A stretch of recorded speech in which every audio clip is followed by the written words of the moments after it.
I'm waiting for you. What do you want me to do? I want you to tell me Okay. what are some salient issues in education that you think could be improved. Some salient issues. They're salient to you. Okay. This is Dustin Hadfield. That is my name. I'm Dustin Hadfield. I am a junior at Duke University, and I am a double major in psychology and cultural anthropology. I'm going to be a senior. I'm also really interested in education issues. This summer I'm going to be doing some research about intersection of education and engagement with recreation areas in my hometown in New Mexico.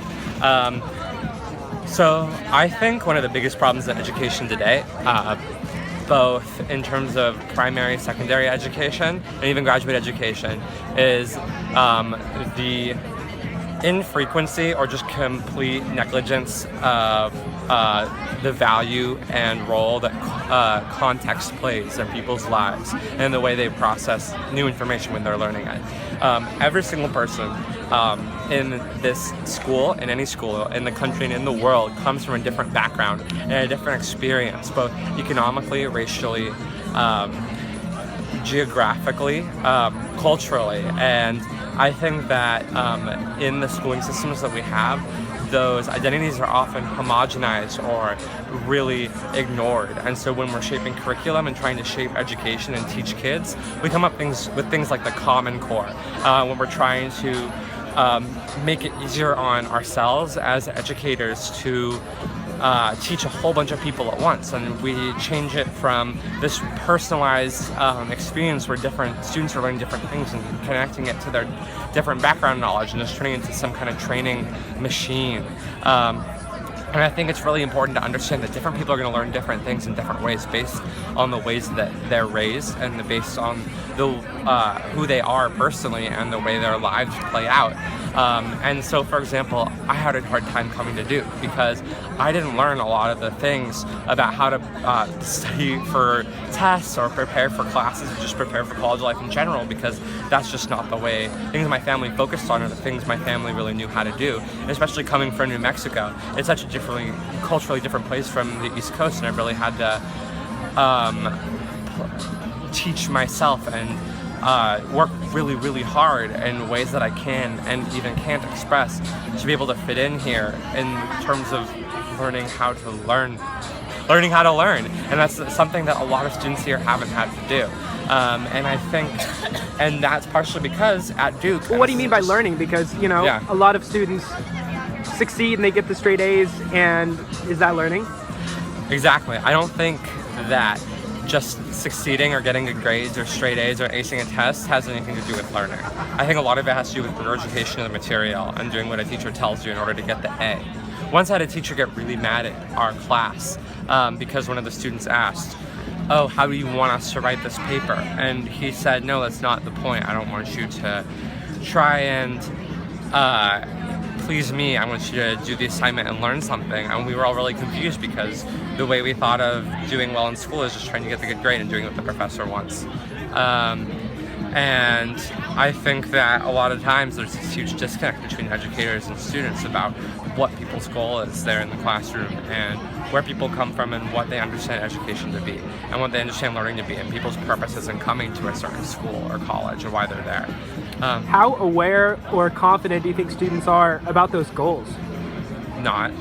I think I agree. One of the reasons I happen to be so, at least I identify as being so aware of it, is because I've had to really teach myself and I've come to this different world of education.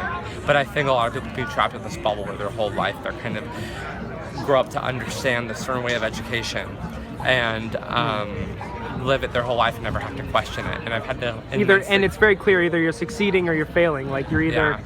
I don't think it's necessarily as dichotomous, but I think it can be very extreme in a lot of different ways. At least your whole semester can be reduced to maybe 5 numbers. Yeah, exactly. And I think that, oh, yes, okay, yeah. So there's a lot of perception of, oh, I'm failing because you got like 5 C's, but maybe you got 5 C's, but you gained so much more in terms of knowledge and widening your worldview than some other students. Or like my first semester coming to Duke, I had an awful GPA, but I learned so much about how to learn and what it means to be in this education system that a lot of people who maybe got A's, they still didn't necessarily learn more than me just because they got A's. They just knew how to please the teacher in a better way than I did, because the way my public school ran in high school was so different from the way college is here. And a lot of people told me that it would be different, but it's something you can't really understand until you're there physically.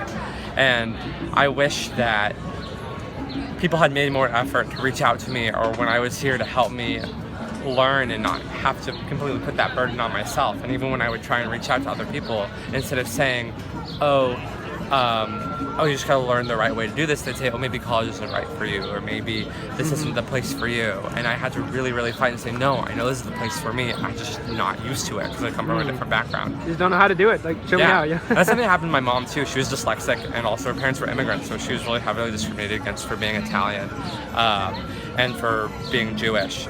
Her parents, or one parent was Italian, one parent was Jewish, and at the time, racial things were a little different, so she was still technically an ethnic minority in the 60s, and she was told she did not belong in college. She was told not to go to college because she was dyslexic, and nobody wanted to invest time to help make her successful and make her understand how to be successful at school. And that's something I really identify with in ways that I have ADHD, and I never even learned that until college, because all through high school people would be like, oh, you're smart, you don't, and I thought I had ADHD, and I would be like, oh, I think there's something wrong, and they're like, oh no, you're smart, oh, you get like good enough scores on tests, you don't need to worry about anything. And people never really paid attention to me because I had such a strong work ethic in myself. Well, and also the students oftentimes get very prideful that they are getting the grades, and they try to convince themselves that's enough. But often, once you get the grades, for those people who do get straight A's, it's either unsatisfying or frustrating.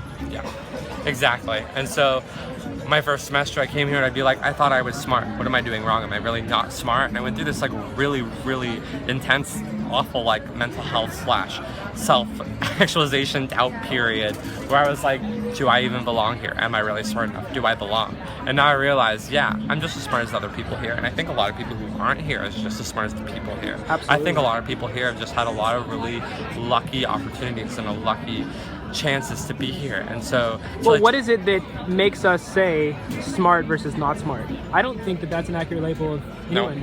Me neither at all. I don't think you can say that person's smart and that person's not smart. I think every single person is very smart in period in the world, and just in different ways. And I happen. Or you can develop intelligence, but specific types of intelligence. And that's what learning is. Where you learn how absolutely. to, like, I learned how to be smart in the Duke way. And sure. I think that everyone has something they can contribute and are more knowledgeable about than many of their peers. And I think I was just lucky enough to have the skills and abilities that are happen to be valued today in this exact moment in culture and society. And a lot of the times I think what makes me so lucky, and I'm thankful, but also like anxious about like, why am I the one who's here? Because there are so many people back home who I think belong here in so many different ways, but I happen to be the one that Duke is looking for in certain ways. And so to me, I take that as a charge to use my time here as not just saying, oh, I am smart, I am elite, and then saying, no, I need to use this to help expose the fact that the education system really has flaws, and that everyone is smart in their own way, and everyone can be successful in their own awesome way and is of value. And hopefully being here can get me some kind of cultural clout in being able to help other people who didn't happen to have the skills or the luck or the other certain aspects that allowed them to be here in the way that I am lucky enough to be in the situation I am now. Dustin, I'm going to wrap it up. Sounds good. Yeah. Thank you so much for all of your thoughts. Of course. Thanks so much for interviewing me. I hope that was helpful. Yeah. Awesome. Enjoy your project. I'm lucky to be the inaugural member. Yeah, absolutely. Number one. Number one, I guess, in order, but not necessarily. All the people who can interview, I'm sure, are going to be amazing. So awesome. Thanks. Cool. Thanks a lot, Dustin. Thank you.